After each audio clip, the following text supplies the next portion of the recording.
We'll guide you through how to remove lines from an image in Photoshop. If you find this helpful, don't forget to like and subscribe. People search for this tutorial because not everyone is born knowing how to magically erase annoying lines from photos. To remove unwanted lines from an image in Photoshop, start by launching Photoshop on your device so you can begin working. Once the program opens, tap on the Create New option to set up a fresh workspace for your project. After that, give a project a name based on what you're working on, which helps keep things organized even if you pretend you will remember it later. Next, adjust the canvas size to suit your needs. And for this example, set to 1920 by 1080 pixels so you have a standard working area. When everything looks good, press Enter to continue and confirm your settings.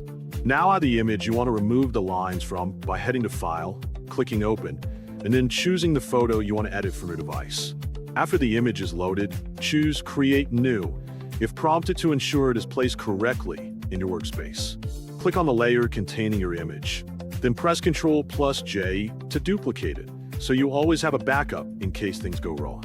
Create a new layer and lower its opacity to around 50%, so you can see both layers while working. Select the brush tool from the toolbar. Then change the brush color to red, so your markings are clearly visible. Begin outlining the edges of the object carefully to define the area you want to protect.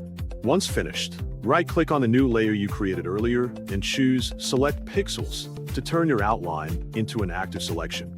Go to the Edit menu, click on the Fill option, and choose Content Aware so Photoshop intelligently removes the unwanted lines. When the process completes, click OK to apply the changes. Finally, save your work by pressing CTRL S so you do not lose your progress.